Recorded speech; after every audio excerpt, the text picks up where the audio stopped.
Le he titulado a este mensaje Ayudando e Edificando. Dígalo conmigo: ayudando e edificando. Ayudando e edificando. Eso es lo que Dios nos ha llamado, hermanos. Ayudarnos como hermanos en Cristo y a edificarnos como hermanos en Cristo. La semana pasada hablábamos de cómo es tan importante caminar por fe. En veces nos es difícil. Hablábamos de cómo Dios le habló a Abraham y Abraham salió caminando en fe. Noé, Dios le habló y obedeció en fe. Moisés, Dios le habló en la zarza ardiente que no se consumía y caminó en fe. Y tú y yo como cristianos debemos caminar en el reino de Dios en fe. Caminar con Dios, caminar juntos como hermanos que decimos que somos. ¿Verdad que sí? Una cosa es decir, yo creo. Pero otra cosa es decir o vivir lo que tú crees. Una cosa, es muy fácil decir yo creo en Dios, pero es otra cosa vivirlo, ponerlo por ejemplo en tu hogar, en tu trabajo, en tu escuela, en donde quiera que tú estés.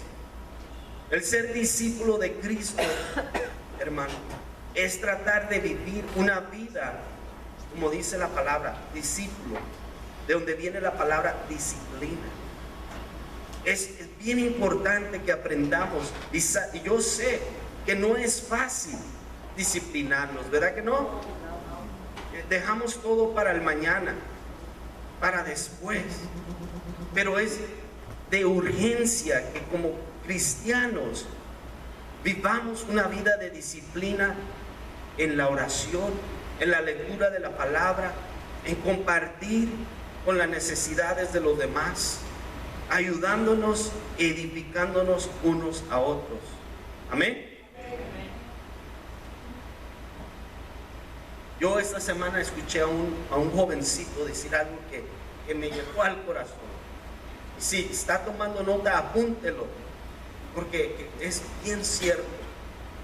Este joven dijo lo siguiente: yo hago lo posible y Dios hace lo imposible. Lo voy a volver a repetir. Yo hago lo posible, lo que está en mi disponibilidad, y Dios hace lo imposible. ¿Cuántos creen que para Dios no hay nada imposible? Dios obra en lo sobrenatural. Cuando tú ya no tienes fuerzas para seguir adelante, Él está allí para levantarte, para darte ánimo a que sigas en la obra del Señor. Y hoy vamos a ver 6 señales de la vida de un verdadero cristiano. ¿Cuántas señales? 6 señales. La primera es la consideración. Diga conmigo, consideración. Me gusta leer los pasajes que estamos estudiando en la versión Nueva Traducción Viviente. Está en la pantalla. Mírenlo cómo lo dice. Ahí en Romanos capítulo 15, verso 1. Los que somos fuertes debemos tener, ¿qué cosa? Consideración de los que son sensibles a este tipo de cosas. No debemos agradarnos solamente ¿a quién? A Miguelito, a nosotros mismos. Ya no vivimos para agradarnos a nosotros mismos. Tenemos que agradar al prójimo antes que a uno mismo. Cuando aprendemos a ser generosos, hermano, cuando aprendemos a ayudar a los demás, es cuando las ventanas de los cielos se abren para nuestro beneficio, hermanos. Esto Dios me ha estado ministrando esta semana al estar meditando en este pasaje, que allí en mi casa, con mi esposa, con mis hijos, con mi suegra, es necesario. Aquí en la iglesia, Cristo nos dejó el ejemplo a seguir. La Biblia dice que Él no vino a ser servido, sino ¿a qué? A servir. Nos dejó un ejemplo a seguir, y muchas veces queremos que a nosotros nos sirvan, pero es tan importante que nosotros sirvamos a los demás. La definición de consideración es la siguiente: respeto hacia una persona. Dígalo conmigo: respeto hacia una persona. Y en muchos hogares, desafortunadamente lo digo, se ha perdido el respeto mutuo. Sí o sí. Se ha roto ese respeto entre la pareja. Se ha roto el respeto entre padre e hijo. Se ha roto ese respeto. Si tú quieres que la gente te respete, tienes que respetar. Pero muchas veces hemos roto ese respeto y hablamos con gritos, con enojo y decimos: es que aquí en esta casa mis chicharrones truenan y se va a hacer lo que yo digo porque soy el jefe de la casa. Y actuamos con una prepotencia que no debe de ser. Consideración, la definición es respeto hacia una persona. Y Pablo dice que debemos considerarnos unos a otros. Piensen, dice ahí el pasaje, tener consideración de los que son, ¿qué cosa? Débiles, sensibles a este tipo de cosas. ¿De qué habla Pablo? Lo vimos la semana pasada. Pablo nos exhorta a no ser egoístas. Si nosotros como cristianos, como más fuertes, como maduros que decimos que somos, tenemos la libertad de comer ciertas cosas o de adorar a Dios en ciertos días, que esa libertad que nosotros tenemos en Cristo no la usemos para tropiezo de otros. Que si andamos en amor, cuidemos muy bien nuestro testimonio, cuidemos nuestra manera de hablar, cuidemos nuestra manera de comer, cuidemos nuestra manera de comportarnos.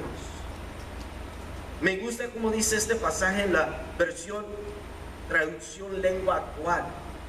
Dice: nosotros los que sabemos lo que Dios quiere, debemos pensar solo en lo que es bueno para nosotros. Voy a volverlo a leer. Nosotros los que sí sabemos lo que Dios quiere, no debemos pensar solo en lo que es bueno para nosotros mismos. Más bien, debemos ayudar a los que todavía no tienen esa seguridad. Debemos que ayudarlos. ¿Cómo los vamos a ayudar? Dándoles de bibliazos. Es que tú eres un débil en la fe. No, ya, con amor, con la gracia de Dios, con la ayuda del Espíritu Santo. No porque ya Dios nos ha dado la libertad de comer ciertas comidas, queramos forzar el chicharrón o el pozole a otras personas. ¿Verdad que no? Es lo que Pablo está diciendo. La segunda señal que como cristianos debemos tener, y que otra gente en nuestro hogar, en donde quiera que vayamos, sepan y vean, que sea una marca de que somos hijos de Dios, es que vean que tenemos hambre y sed de Dios.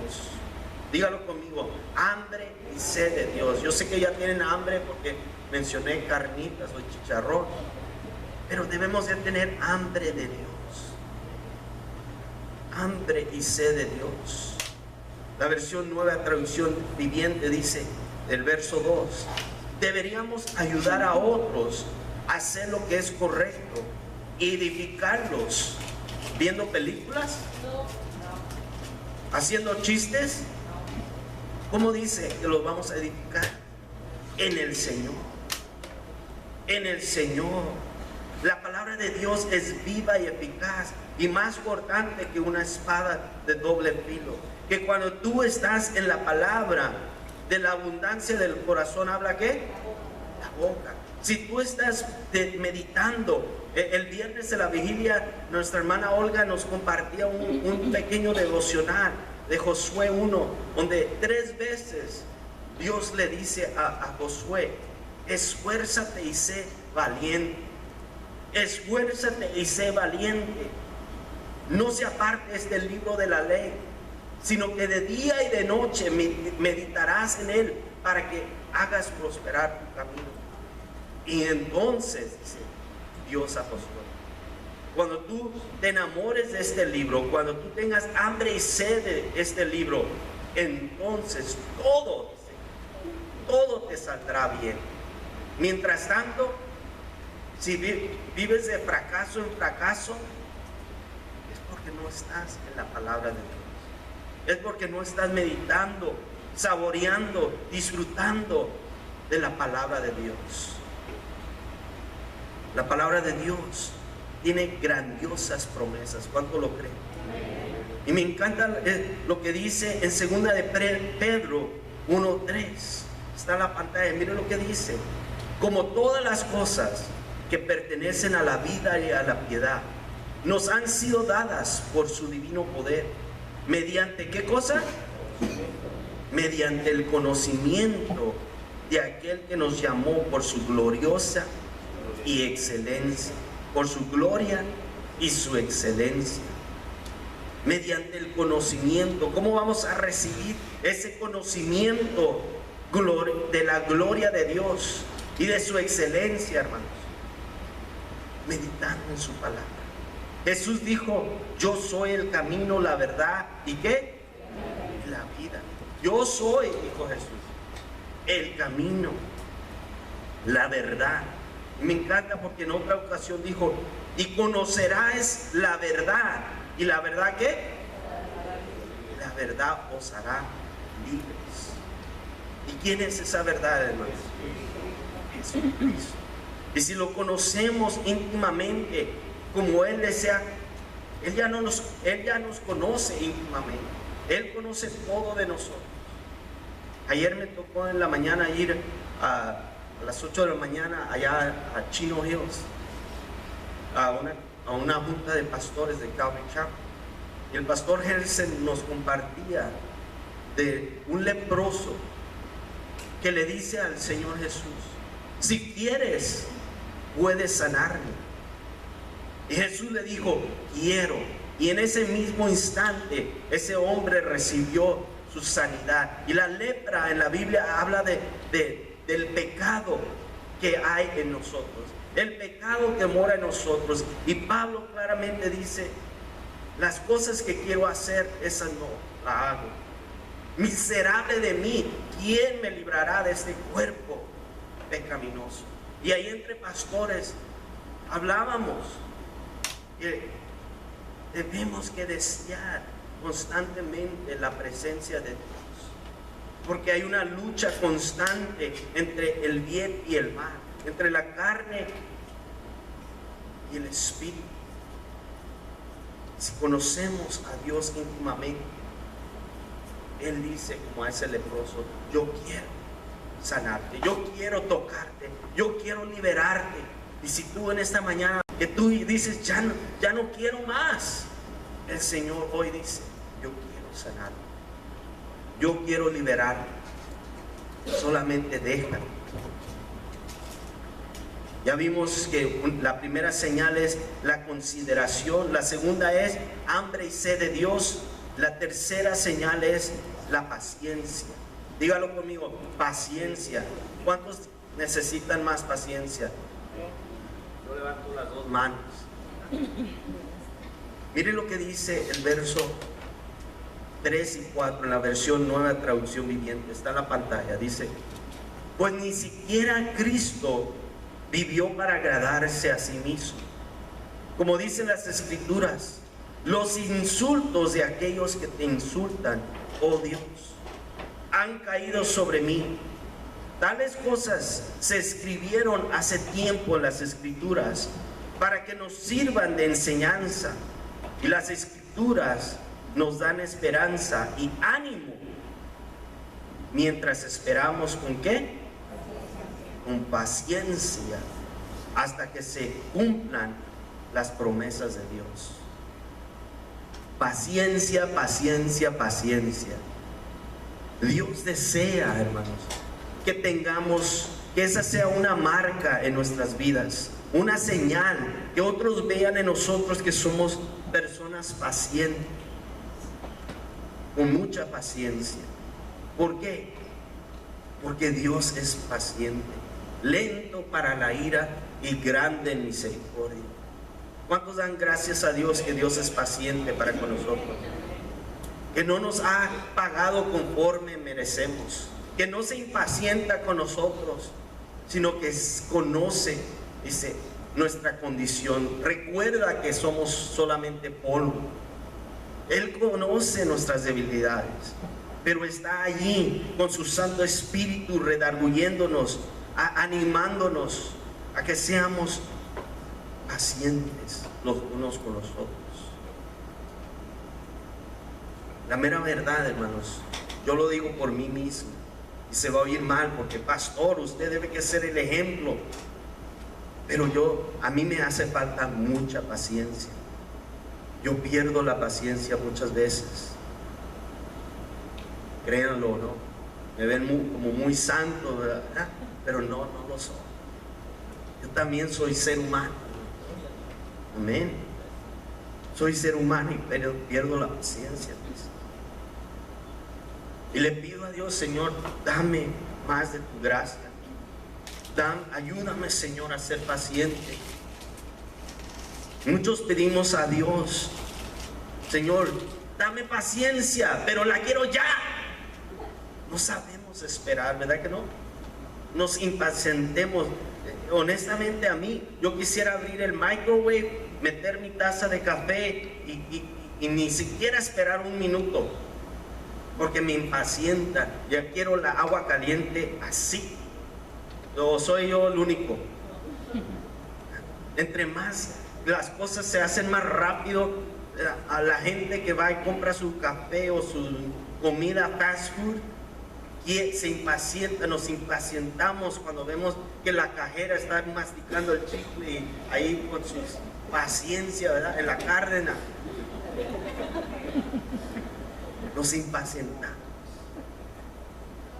Pero cuando pedimos a Dios paciencia, ¿saben qué Dios nos va a dar? Pruebas. Pruebas y más pruebas. En vez de pedirle paciencia a Dios, debemos que pedirle sabiduría. Sabiduría. Señor, dame sabiduría para en ese momento de que estoy a punto de perder la paciencia, saber hablar. Morderme la lengua, como dicen los gabachos. Bite your tongue. O una palabra apacible, sazonada con sal. Una palabra apacible aplaca la ira. En vez de que nos perdamos los estribos, en ese momento Dios nos va a dar la sabiduría, las palabras adecuadas para decir.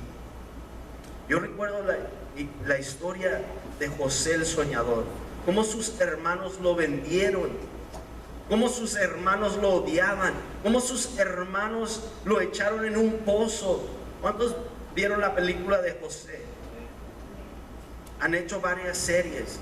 La Biblia no lo dice, pero como en las películas le ponen mucho drama, le echan muchas cremas a sus tacos, ¿verdad?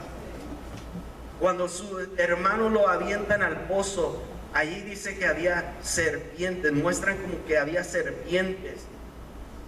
La Biblia no lo dice así, pero yo me imagino cómo se sentía José el soñador en ese momento, mientras sus hermanos disfrutaban de una carne asada, de un cabrito, allí el olor de la barbacoa, y él allí en un pozo húmedo, apestoso, ¿verdad? Con serpientes o arañas o escorpiones. ¿Cómo se ha de haber sentido José en ese momento? Pero José, su padre, desde pequeño le enseñó la palabra de Dios. Y José, yo creo que en vez de quejarse, porque sí era ser humano, pero yo me imagino que en ese momento él estaba orando por sus hermanos. Y cuando pasó todo lo que pasó, lo vendieron en esclavitud y llegó a Egipto, lo metieron a la cárcel. Y allí uno de los que tuvo el sueño panadero, le dijo que cuando saliera, él le iba a decir al patrón de que lo que había pasado. O el copero, fue el copero, ¿verdad? El copero le dijo: cuando yo salga, carnal, le voy a decir al jefe lo que tú has hecho. Pero lo hizo. Dice la Biblia que pasaron casi 20 años. 20 años allí. Imagínense. Pero cuando llegó José al lugar donde Dios lo tenía preparado para preservar, para dar bendición a toda su gente, cuando llegaron sus hermanos ni siquiera lo reconocieron. ¿Por qué? Porque José estaba vestido como un egipcio. Y cuando él los vio, dice que se fue y lloró amargamente, porque se acordó, pero no lloró de coraje, sino de compasión y de misericordia. Y les dijo a sus hermanos: lo que ustedes intentaron para mal, Dios lo volvió para bien. Qué hermoso ejemplo de paciencia, ¿no lo creen? Pablo dijo: ya no vivo yo, sino Cristo vive en mí. Y cuando nosotros deseamos que ya no vivir para la carne, ya no vivir para agradarme a mí mismo, sino ahora agradar a los demás, hay una manera radical en nuestra manera de pensar. Recuerda, Pablo estaba en contra del egoísmo que había en esta iglesia, de que había pleitos por la comida, que había pleitos por los días en que adoraban a Dios. Y Pablo los exhorta, lo vimos hace 2 semanas. El viernes les compartía en la vigilia, les compartía que el hermano Jesús dio su testimonio y nos tenía a todos llorando. Fue de gran bendición. Y luego se para a su esposa y añade a su testimonio y dice que todo lo que ella tuvo que soportar, cuando lo cuenta a otras personas, dice: ay, verdaderamente yo me estaba ahogando en un vaso de agua. Al oír tu testimonio, al oír lo que tú tuviste que pasar con tu marido, verdaderamente digo: wow, qué tremendo. Vamos a ver el segundo punto: las señales de Jesús. Más bien debe que ser las señales de vivir en Jesús. Como dijo Pablo: ya no vivo yo, mas Cristo vive en mí. La primera señal vimos es la consideración. La segunda, hambre y sed de Dios. La tercera, paciencia. Y ahora la cuarta es esperanza. Diga conmigo: esperanza. El verso 4 dice: tales cosas se escribieron hace tiempo en las Escrituras, para que sirvan de enseñanza. Y las Escrituras nos dan ¿qué cosa? Esperanza y ánimo, mientras esperamos con paciencia hasta que se cumplan las promesas de ¿quién? De Dios. Una vez más, les recuerdo, hermanos, la historia de José el soñador, cómo él estaba en el hoyo, mas él tenía esperanza en su Dios. Él no perdía la esperanza de todo aquello que su padre le había contado. Él sabía en quién había confiado. Tenemos que tener esa esperanza en que todo va a obrar para bien. Para los que aman a Dios, todas las cosas obran para bien.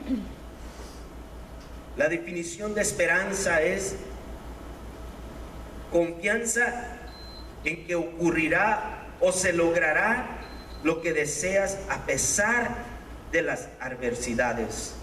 Si lo estás escribiendo una vez más: confianza en que ocurrirá o se logrará lo que deseas a pesar de las adversidades. Eso es la definición de esperanza. Que aunque ves todo que va en contra de ti, tienes esperanza en un Dios grande y poderoso. ¿Cuántos tienen esa esperanza? Hace muchos años atrás, en un manicomio, a las afueras de la ciudad de Boston. Una jovencita llamada o conocida como Anita fue encarcelada en ese manicomio, en una jaula en el sótano de ese manicomio. Los doctores decían que esa jaula en ese sótano era reservado para solamente aquellos que... No, todavía no ponga la foto, por favor. Se me adelantaron. Ese lugar, esa jaula en ese sótano, solamente era reservada para aquellos que verdaderamente estaban locos, que ya no había esperanza para ellos. Los doctores decían que para Anita ya no había ninguna esperanza, y por eso la tenían enjaulada, porque tenía un carácter, una manera furiosa de escupir, de morder, de golpear a toda aquella persona que trataba de ayudarle. Ella creía, llegó por fin una viejita, una ancianita, una enfermera retirada, que ella creía que había esperanza para toda criatura de Dios, especialmente para los hijos de Dios. Y esta señora enfermera retirada iba todos los jueves a ese manicomio y llevaba lonche a Anita. Pero después vio con qué agresividad aventaba el plato y eso, y se le ocurrió una idea. Le empezó a hacer brownies y los dejó allí al lado de la jaula, y todos los jueves sin falta le llevó por varios meses brownies. Todos saben lo que son brownies, panecitos de chocolate. De repente los doctores vieron que en Anita su carácter, su semblanza, su expresar había cambiado. La sacaron de la jaula y la llevaron al primer piso donde estaban los otros loquitos. Y lo que sucedió fue algo sobrenatural en esta vida de Anita, porque los doctores vieron el cambio radical de esta joven. Algo profundamente sobrenatural sucedió. Los doctores le dieron a Anita por alta y le dijeron: Anita, ya estás sana, ya puedes irte a tu casa. Y Anita dijo: no, yo no me voy de este lugar, porque así como esa ancianita me ayudó a salir de esa jaula, de mi locura, yo me voy a quedar aquí a ayudar a otros que pasaron por lo mismo. Y esta jovencita se llamó, su nombre verdadero era Anne Sullivan. ¿Cuántos de ustedes han escuchado de Anne Sullivan en las escuelas? Yo recuerdo en la escuela era mandatorio leer el libro de Helen Keller. Anne Sullivan llegó a ser la doctora o enfermera de una joven, una niña cieguita y muda, que actuaba como una bestia, que actuaba como fuera de control. Pero esta Anita recordó, esta ancianita tuvo mucha paciencia con ella. Y vean la película, lean el libro, es impresionante ver con qué paciencia, con qué esperanza, con qué ánimo pudo sacar a esta cieguita y muda a poder leer con esos puntos. Me recuerda esta historia a María Magdalena en la Biblia. Esta mujer, María Magdalena, tenía 7 demonios. Imagínate estar poseída por 7 demonios. ¿Cómo iba a ser tu actitud hacia los demás? Mas un día llega Jesús a la vida de María Magdalena y le saca los 7 demonios. Y la Biblia, los evangelios nos dicen que ella nunca quería apartarse de su maestro, que aún ahí en la cruz, ella estuvo. En la resurrección, ella estuvo. Y antes de su sepultura, ella fue la que quebró ese perfume costoso y lavó los pies del Maestro. Mientras los otros discípulos la criticaban y decían, eso se podía haber vendido y dado a muchos pobres, dar alimento a muchos pobres. Y Jesús lo mira y le dice, déjenla, porque lo que ella está haciendo, los pobres siempre los van a tener, pero a mí no siempre me van a tener aquí. Lo que ella está haciendo es preparando mi cuerpo para mi sepultura. Pero María Magdalena, yo creo que tenía esa esperanza de que su Maestro iba a resucitar. Así como Anne Sullivan tenía esa esperanza de que Helen Keller, esta cieguita y esta muda, un día iba a ser transformada. Y dicho y hecho, se transformó. La quinta señal que vemos en un cristiano es la armonía. Diga conmigo, armonía. Dice el verso 5, que Dios que da esa paciencia y ese ánimo, los ayude a vivir en plena ¿qué? Armonía unos con otros, como corresponde a los seguidores ¿de quién? De Cristo Jesús. La definición de armonía es la siguiente: amistad y buena correspondencia. Amistad y buena correspondencia. Y ahí en el diccionario dice grata variedad de sonidos.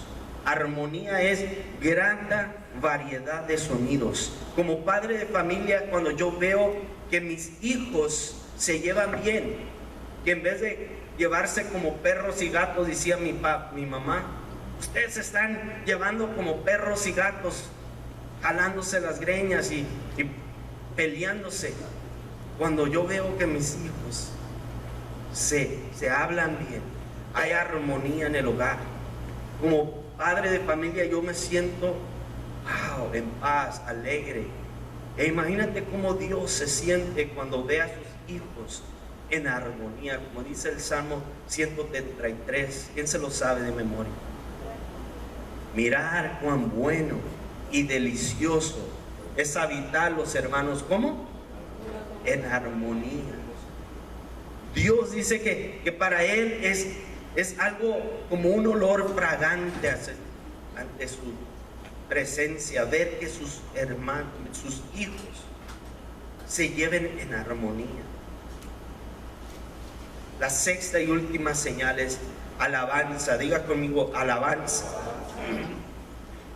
Verso 6 dice, entonces todos ustedes podrán unirse en una sola voz para dar ¿qué cosa?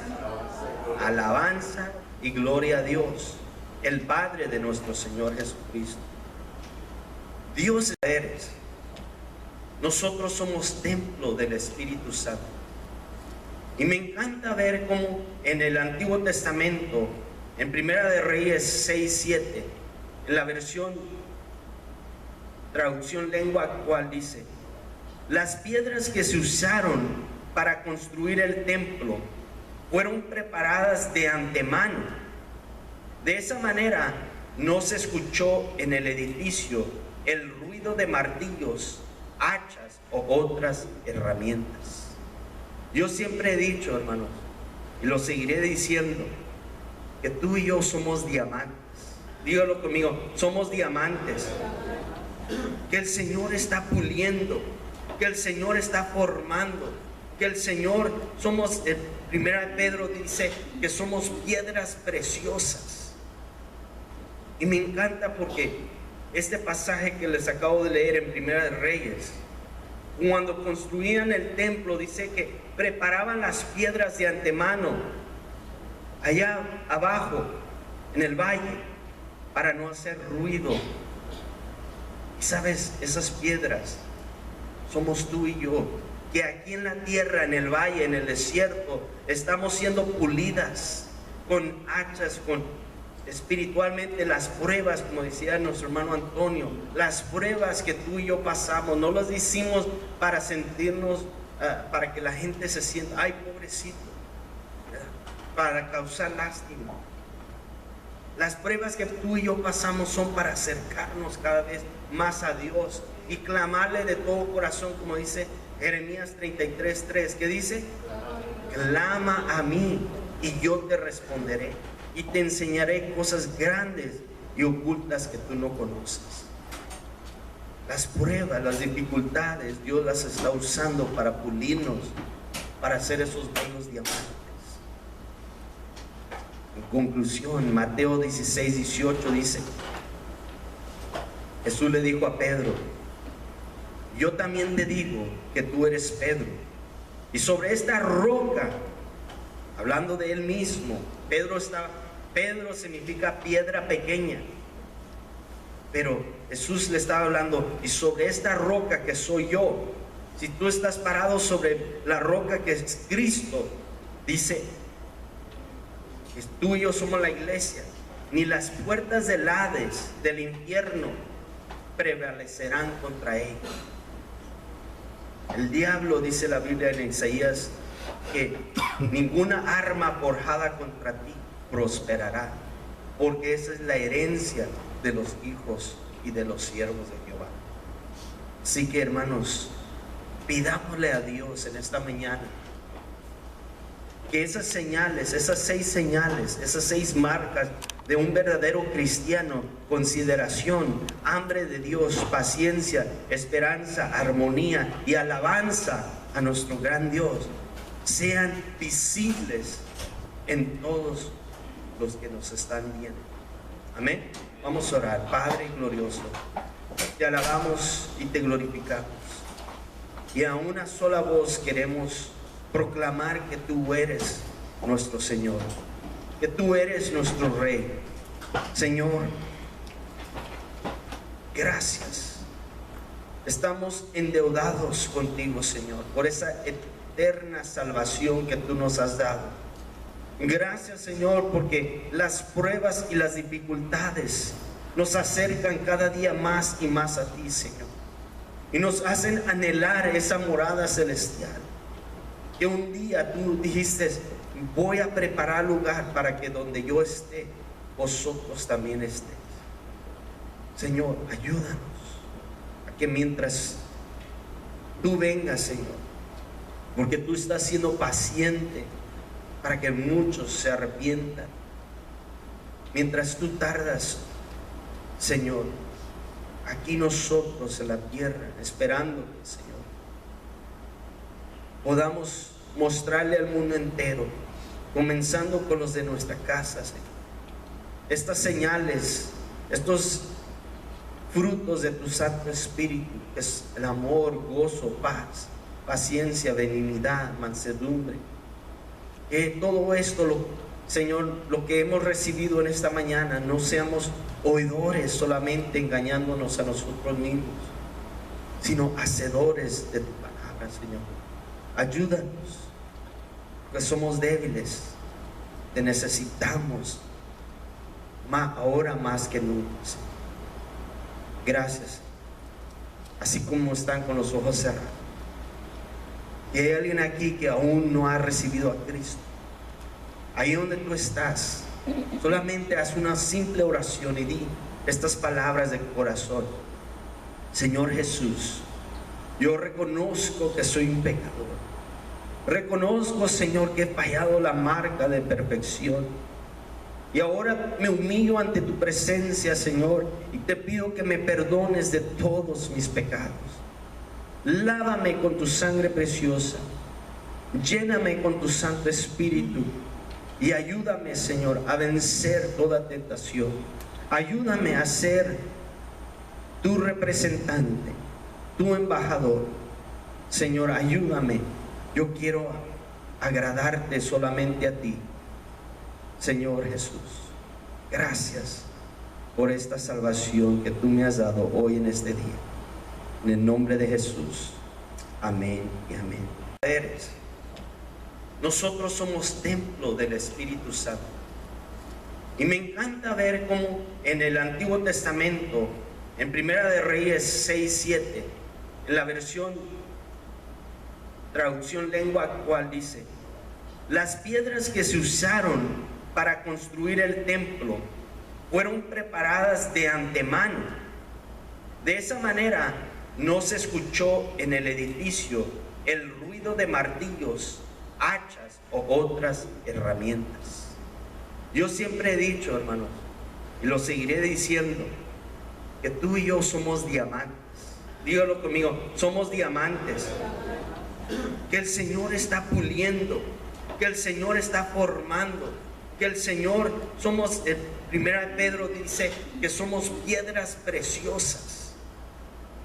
Y me encanta porque este pasaje que les acabo de leer en Primera de Reyes, cuando construían el templo, dice que preparaban las piedras de antemano allá abajo en el valle para no hacer ruido. Y sabes, esas piedras somos tú y yo, que aquí en la tierra, en el valle, en el desierto, estamos siendo pulidas con hachas, con espiritualmente las pruebas, como decía nuestro hermano Antonio, las pruebas que tú y yo pasamos, no las hicimos para sentirnos, para que la gente se sienta, ay, pobrecito, para causar lástima. Las pruebas que tú y yo pasamos son para acercarnos cada vez más a Dios y clamarle de todo corazón, como dice Jeremías 33:3, que dice: clama a mí y yo te responderé y te enseñaré cosas grandes y ocultas que tú no conoces.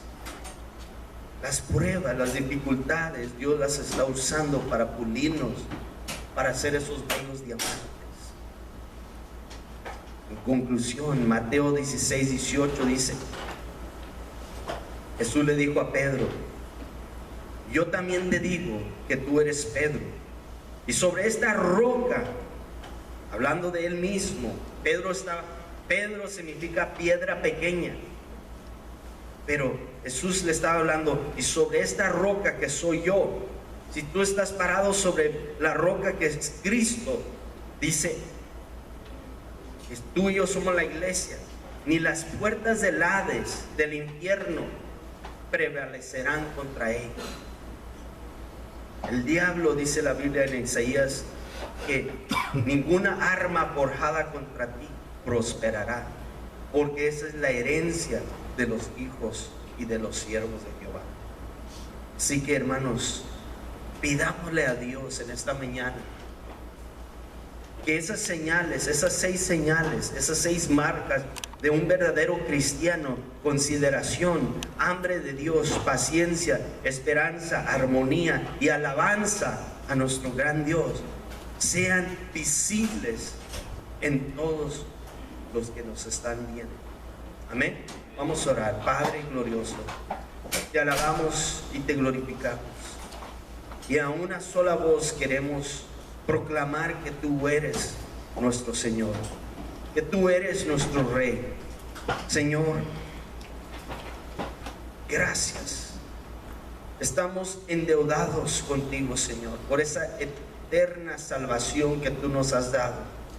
Gracias, Señor, porque las pruebas y las dificultades nos acercan cada día más y más a ti, Señor, y nos hacen anhelar esa morada celestial, que un día tú dijiste: voy a preparar lugar para que donde yo esté, vosotros también estéis. Señor, ayúdanos a que mientras tú vengas, Señor, porque tú estás siendo paciente para que muchos se arrepientan, mientras tú tardas, Señor, aquí nosotros en la tierra, esperándote, Señor, podamos mostrarle al mundo entero, comenzando con los de nuestra casa, Señor, estas señales, estos frutos de tu Santo Espíritu, que es el amor, gozo, paz, paciencia, benignidad, mansedumbre. Que todo esto, Señor, lo que hemos recibido en esta mañana, no seamos oidores solamente engañándonos a nosotros mismos, sino hacedores de tu palabra, Señor. Ayúdanos porque somos débiles, te necesitamos ahora más que nunca, Señor. Gracias. Así como están con los ojos cerrados, y hay alguien aquí que aún no ha recibido a Cristo, ahí donde tú estás, solamente haz una simple oración y di estas palabras de corazón: Señor Jesús, yo reconozco que soy un pecador. Reconozco, Señor, que he fallado la marca de perfección. Y ahora me humillo ante tu presencia, Señor, y te pido que me perdones de todos mis pecados. Lávame con tu sangre preciosa. Lléname con tu Santo Espíritu. Y ayúdame, Señor, a vencer toda tentación. Ayúdame a ser tu representante, tu embajador. Señor, ayúdame. Yo quiero agradarte solamente a ti. Señor Jesús, gracias por esta salvación que tú me has dado hoy en este día. En el nombre de Jesús. Amén y amén.